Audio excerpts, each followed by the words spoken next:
Hello friends, स्वागत है आप सबका हमारे यूट्यूब चैनल पर। दोस्तों, इस वीडियो में हम लोग बात करेंगे यहाँ पे क्लास 12 वालों के लिए, चाहे आप आर्ट्स साइंस कॉमर्स तीनों स्ट्रीम छात्रों के लिए 100 मार्क्स हिंदी का लैंग्वेज पेपर। जहाँ दोस्तों 100 मार्क्स हिंदी का लैंग्वेज पेपर जो आप लोग रखे हुए हैं, आगामी बोर्ड परीक्षा में शामिल होना चाहते हैं दोस्तों, इंटरमीडिएट परीक्षाओं में 2021 के बोर्ड परीक्षाओं में, तो आप सभी के लिए यहाँ पे हिंदी का 100 मार्क्स का काफ़ी इंपॉर्टेंट ऑब्जेक्टिव क्वेश्चन बात करेंगे दोस्तों। यहाँ पे 50 ऑब्जेक्टिव क्वेश्चन हम लोग बात करेंगे, जो आप लोग को यहाँ पे 50% ऑब्जेक्टिव और 50% सब्जेक्टिव जो किया गया है, इसमें से हम लोग 50% ऑब्जेक्टिव का यहाँ पे तैयारी कर रहे हैं दोस्तों। और साथ में आप लोग को काफ़ी सारे ऑब्जेक्टिव मॉडल सेट हर एक सब्जेक्ट का यहाँ पे देखने को मिलेगा दोस्तों, इसलिए चैनल को सब्सक्राइब कर लीजिएगा। वीडियो पसंद आता है तो लाइक जरूर करना दोस्तों। इस तरह के आप लोग को काफ़ी सारे वीडियो देखने को मिलेंगे, ठीक है। चलिए स्टार्ट करते हैं यहाँ पे दोस्तों। वीडियो को लाइक जरूर करना और चैनल पर अगर नए हैं तो चैनल को जरूर सब्सक्राइब कर लीजिएगा। और इस तरह के आप लोग को काफ़ी सारे ऑब्जेक्टिव सब्जेक्टिव का चैप्टर वाइज ऑब्जेक्टिव सब्जेक्टिव चाहिए दोस्तों, साथ में मॉडल सेट, तो आप हमारे वेबसाइट पे विजिट कर सकते हैं, जिसका लिंक नीचे डिस्क्रिप्शन में दिया गया है, या फिर आप गूगल पे सर्च कीजिए दोस्तों starkstudy.com। वहाँ पे आप लोगों को सभी सब्जेक्ट का यहाँ पे चैप्टर ऑब्जेक्टिव सब्जेक्टिव देखने को मिल जाएंगे, ठीक है। और आप हमारे ऐप भी डाउनलोड कर सकते हैं। चलिए यहाँ पे पहला क्वेश्चन देखते हैं कि बातचीत से मन किस प्रकार का हो जाता है। देखिए, इस तरह के जो क्वेश्चन पूछ जाते हैं दोस्तों, 50 ऑब्जेक्टिव में आप लोग को यहाँ पे 20 ऑब्जेक्टिव जो यहाँ पे आप लोग के बुक सेक्शन से रहेंगे दोस्तों, ठीक है। और 30 क्वेश्चन जो रहेंगे आप लोगों के ग्रामर सेक्शन से रहेंगे, मतलब व्याकरण सेक्शन से, ठीक है। ऑब्जेक्टिव में ही पूछे जाते हैं, मतलब 70 नंबर का क्वेश्चन आप लोगों के बुक से रहेगा और 30 नंबर का आप लोगों को व्याकरण से रहते हैं, ठीक है, इंग्लिश और हिंदी दोनों में। पहला क्वेश्चन देखते हैं दोस्तों, बातचीत से मन जो है किस प्रकार का हो जाता है। तो बातचीत चैप्टर में इस तरह का आप लोगों को क्वेश्चन मिलेगा दोस्तों, बातचीत से मन किस प्रकार का हो जाता है, तो हल्का और स्वच्छ हो जाता है। तो याद रखिएगा, एक का बी आपका सही उत्तर हो जाएगा। 2 नंबर है कि हिंदी की पहली श्रेष्ठ कहानी कौन सी है दोस्तों। तो हिंदी की पहली श्रेष्ठ कहानी जो है आप लोग के बुक के अनुसार, तो वो है आप लोग को उसने कहा था। तो राइट आंसर यहाँ पे 2 का सी हो जाएगा। उसने कहा था एक श्रेष्ठ कहानी है हिंदी की, ठीक है, 2 का सी। 3 नंबर है दोस्तों कि जयप्रकाश नारायण के अनुसार देश का भविष्य किसके हाथों में है। तो जयप्रकाश नारायण जो थे दोस्तों, लेखक भी है और उनके द्वारा लिखा गया भी है, संपूर्ण क्रांति एक चैप्टर है, ठीक है, जयप्रकाश नारायण जी के द्वारा। तो उनके अनुसार देश का भविष्य जो है किसके हाथों में है। तो ये है दोस्तों नेताओं के, पुरानी पीढ़ी के या फिर नई पीढ़ी के या फिर कोर्ट के। तो ये उनके अनुसार ये नई पीढ़ी के युवाओं के हाथ में है दोस्तों भविष्य देश का। तो याद रखेगा 3 का सी, बहुत इंपॉर्टेंट क्वेश्चन था ये। 4 नंबर है कि अर्धनारीश्वर में किस गुण का समन्वय होता है। तो अर्धनारीश्वर चैप्टर में जो बताया गया है लेखक के द्वारा, तो अर्धनारीश्वर मतलब आधा नर और आधा नारी, तो इसका मतलब पुरुष और नारी दोनों के बारे में बताया गया है। तो राइट आंसर यहाँ पे 4 का सी हो जाएगा। अर्धनारीश्वर चैप्टर में किस गुण का समन्वय है, देखने ही से शब्द पता चल रहा है दोस्तों, पुरुष और नारी दोनों के। फिर आता है 5 नंबर क्वेश्चन की मालती के पति किस बीमारी का ऑपरेशन करके आए थे। जो मालती है दोस्तों, जो मुख्य पात्र है आप लोग के बुक में कहानी के, वो किस बीमारी का ऑपरेशन करके आए थे मालती के पति। तो ये था दोस्तों आपका गैंग्रीन के। तो याद रखिएगा यहाँ पे 5 का ए हो जाएगा। 6 नंबर है कि ए पढ़िएगा आप लोग कहानी, तो आप लोग को पता चल जाएगा दोस्तों। 6 नंबर है कि एक लेख और एक पत्र के लेखक है। जो चैप्टर है एक लेख और एक पत्र, उनके लेखक कौन है दोस्तों, तो वो बताना है आप लोग को, तो वो है भगत सिंह, ठीक है। इस चैप्टर से काफ़ी सारे ऑब्जेक्टिव क्वेश्चन पूछे जाते हैं, जो मैंने आप लोग को चैप्टर वाइज भी ऑब्जेक्टिव दिया था दोस्तों। फिर 7 नंबर आता है कि सिपाही की माँ के रचनाकार कौन है। तो सिपाही की माँ जो मतलब चैप्टर है आप लोग के बुक में, उनके रचनाकार का नाम पूछा जा रहा है, तो वो है आप लोग को दोस्तों मोहन राकेश। तो याद रखिएगा यहाँ पे 7 का डी हो जाएगा, ठीक है दोस्तों। अब 8 नंबर जो क्वेश्चन है दोस्तों, बोला जा रहा है कि शिक्षा का क्या कार्य होता है। तो शिक्षा का कार्य ये होता है कि धन की प्राप्ति में मदद करना, या फिर कुछ परीक्षाएं उत्तीर्ण करने में मदद करना, या संपूर्ण जीवन को प्रक्रिया को समझने में मदद करना, फिर खुशहाल जीवन जीने में मदद करना। ये जो 8 का सी ऑप्शन है दोस्तों, ये काफ़ी मतलब ये जो मतलब ऑप्शन है, ये शिक्षा का जो क्या कार्य है उनको अच्छी तरह से दर्शाता है यहाँ पे, कि संपूर्ण जीवन को प्रक्रिया को समझाने में मदद करना। तो राइट आंसर आपका 8 का सी हो जाएगा, ठीक है।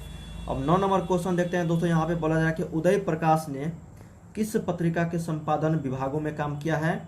क्या क्वेश्चन है कि उदय प्रकाश ने किस पत्रिका के संपादन विभाग में काम किया है, ठीक है। तो ये आपका हो जाएगा राइट आंसर दिनमान, ठीक है। तो यार राइट आंसर 9 का ए आप लोग के बुक से ही है क्वेश्चन ये। फिर 10 नंबर आता है कि मलयज का मूल नाम क्या था दोस्तों। तो मलयज का जो मूल नाम था वो आप लोग को बताना है। तो यहाँ पे हो जाएगा आपका 10 का राइट आंसर भरत जी श्रीवास्तव मलयज, ठीक है। तो याद रखिएगा भरत जी श्रीवास्तव मलयज, ठीक है, मूल नाम इसका था। 11 नंबर है कि मलिक मोहम्मद जैसी किस शाखा के कवि हैं। तो मलिक मोहम्मद जैसी जो कवि है दोस्तों, ये है आप लोगों का ज्ञान मार्गी कवि, ठीक है, ज्ञान मार्गी शाखा के कवि, ठीक है। पद्मावती का जो लेखक है ये मलिक मोहम्मद जैसी है, जो काफ़ी पॉपुलर ग्रंथ है, ठीक है। 12 नंबर के सूरदास किस भाषा के कवि है। तो सूरदास जो थे दोस्तों, ये जो कवि थे ब्रज भाषा के कवि थे, तो याद रखिएगा यहाँ पे 12 का बी। 13 नंबर है कि तुलसी को किस वस्तु की भूख है यहाँ पे। तो तुलसी को जो है ना, तुलसीदास जी को जो उनको भूख रहती है दोस्तों, वो रहता है आपका यहाँ पे भक्ति की, ठीक है। तो याद रखिएगा यहाँ पे 13 का सी। 14 नंबर है कि नाभादास किस धारा के कवि थे दोस्तों।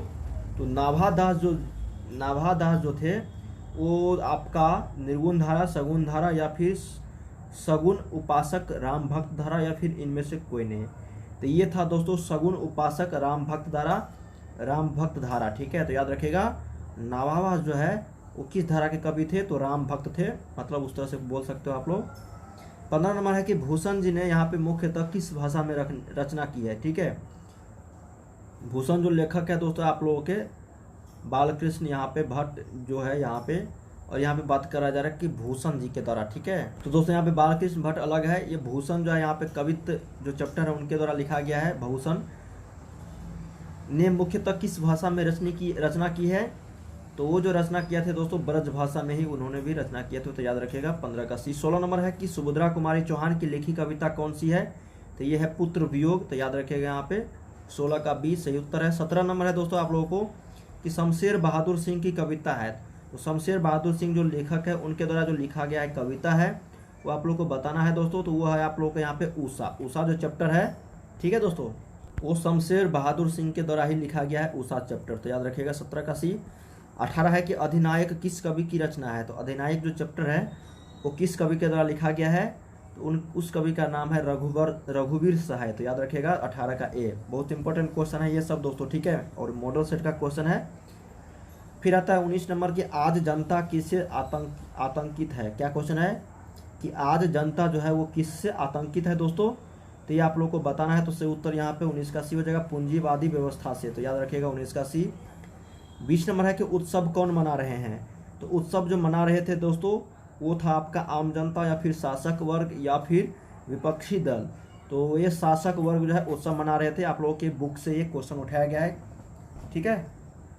21 है कि हर्ष उल्लास का संधि विच्छेद क्या है। तो अब यहाँ से देखिए मैंने आप लोगों को बताया ही था दोस्तों कि 20 क्वेश्चन जो है आप लोगों को बुक से रहेंगे और 21 से यहाँ पे 50 क्वेश्चन तक आपको ग्रामर सेक्शन से रहेंगे, ठीक है। तो यहाँ पे हर्ष उल्लास का संधि विच्छेद क्या होगा। तो हर्ष जोर उल्लास किस ऑप्शन में है दोस्तों। तो यह है आपका बी ऑप्शन में, 21 का राइट आंसर आपका बी हो जाएगा, हर्ष जोर उल्लास। 22 है कि सूर्योदय का संधि विच्छेद क्या है। तो सूर्योदय का जो संधि विच्छेद है दोस्तों ये आपका सूर्य जोर उदय हो जाएगा, तो सही उत्तर यहाँ पे 22 का ए हो जाएगा, सूर्य जोर उदय सूर्योदय। 23 है कि उज्ज्वल का संधि विच्छेद है। तो उज्ज्वल जो है यहाँ पे उत जोर ज्वल हो जाएगा, तो सही उत्तर यहाँ पे 23 का सी, उत जोर ज्वल उज्ज्वल। फिर आता है 24 नंबर के उद्भव का संधि विच्छेद क्या है। तो उद्भव का जो संधि विच्छेद है दोस्तों तो यहाँ पे उत जोर भव हो जाएगा यहाँ पे, तो किस ऑप्शन में है। तो यहाँ पे 24 का ए में है, उत जोर भव उद्भव। ऋग्वेद का संधि विच्छेद क्या हो जाएगा, ऋक जोर वेद, ऋक में लेकिन हलंत होगा, तो यहाँ पे देखिए ऋक जोर वेद ऋग्वेद, तो 25 का सी आपका सी उत्तर हो जाएगा। 26 है कि 29 में कौन सा उपसर्ग है। उपसर्ग मतलब जो आगे में लगे, प्रत्यय मतलब जो लास्ट में लगे। तो 29 में जो उपसर्ग है दोस्तों वो पूछा जाए, तो आप लोग को यहाँ पे उन उपसर्ग है, ठीक है, 26 का सी। 27 है कि विज्ञान में कौन सा उपसर्ग है। तो विज्ञान में जानते होंगे दोस्तों यहाँ पे जो है वी उपसर्ग है, वी, ठीक है, जिससे यहाँ पे विज्ञान बना, ठीक है। तो सही उत्तर यहाँ पे 27 का बी। 28 है कि पढ़ाई में कौन सा प्रत्यय है। तो पढ़ाई में जो जानते होंगे दोस्तों आई प्रत्यय है, ठीक है, तो सही उत्तर यहाँ पे 28 का सी हो जाएगा, आई प्रत्यय। क्या है दोस्तों, पढ़ाई में आई प्रत्यय है, ठीक है, तो याद रखिएगा यहाँ पे 28 का सी। 29 है कि झाड़ू में कौन सा प्रत्यय है। तो झाड़ू में ऊ प्रत्यय है, ठीक है, ऊ, न कि ये वाला ऊ, ये वाला ऊ, ठीक है।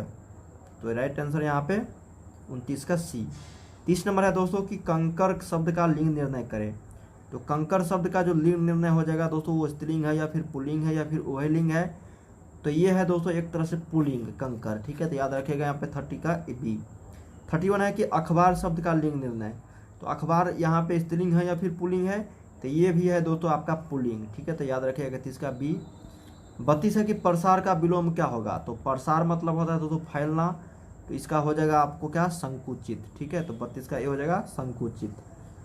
33 है कि प्रछन्न का विलोम क्या होगा, तो प्रछन्न का जो विलोम हो जाएगा दोस्तों ये हो जाएगा आपको प्रतिपन्न।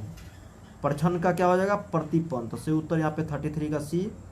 34 नंबर है कि लुप्त का विलोम क्या होगा, तो लुप्त मतलब लुप्त का विलोम यहाँ पे प्रकट, ठीक है, लुप्त मतलब यहाँ पे लुप्त हो जाना, और इसका जो विलोम हो जाएगा उल्टा हो जाएगा, वो प्रकट हो जाएगा। और यहाँ पे बात करते हैं दोस्तों 35 नंबर की दुर्गा का पर्यायवाची शब्द क्या हो जाएगा, तो दुर्गा का यहाँ पे पर्यायवाची शब्द महागौरी, लक्ष्मी माता या फिर शिव, यहाँ पे महागौरी हो जाएगा, ठीक है, तो यहाँ पे सही उत्तर यहाँ पे 35 का आपका बी हो जाएगा, महागौरी, ठीक है।